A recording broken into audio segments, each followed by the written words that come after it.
Laging piliin ang daan ni Jesus.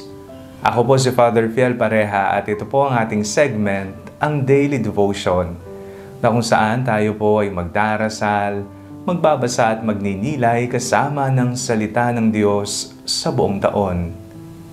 Manalangin tayo. Sa ngalan ng Ama, ng Anak at ng Espiritu Santo. Amen.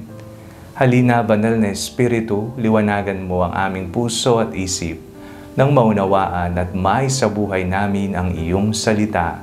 Amen.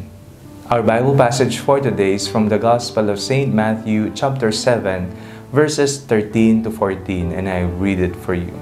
Enter through the narrow gate, for the gate is wide and the road is easy, that leads to destruction, and there are many who take it.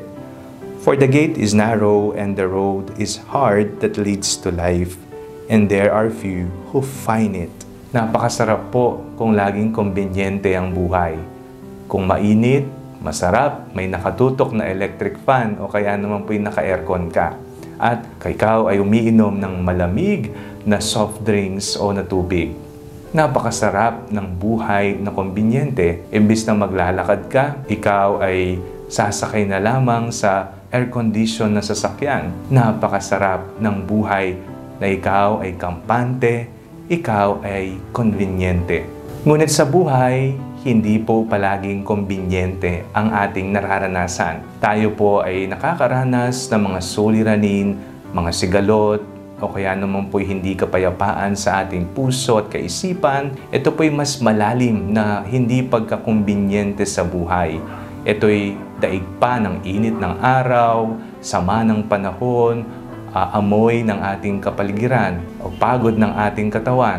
Sa ating nabasang ebanghelyo, isang babala ang iniwan ng ating Panginoong Jesucristo. Piliin ang makipot na daan. Marami ang pumipili sa maluwang at napakagandang daan. Ngunit ang daang iyon ay patungo sa pagkawasak ng buhay. Piliin ang makipot na daan. May mga pagsubok, may mga suliranin, ito'y normal sa ating buhay.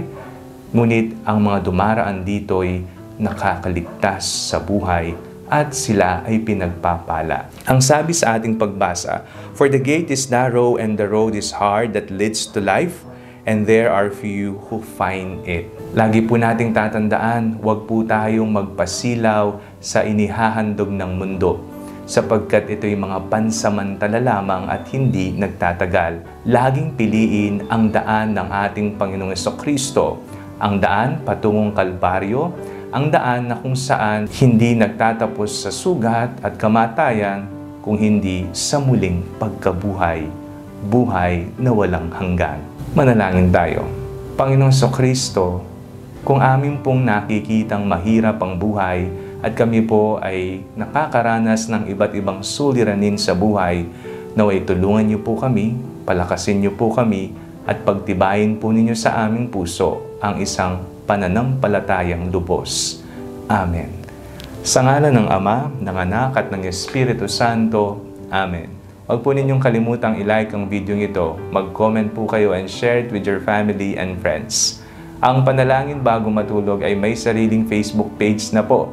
Huwag niyo pong kakalimutang mag-like at mag-follow dito. And do not forget to subscribe to our YouTube channel. I-click niyo lamang po ang link na nasa description ng video ito. O kaya naman po, just search Father Fiel Pareha. God bless you po.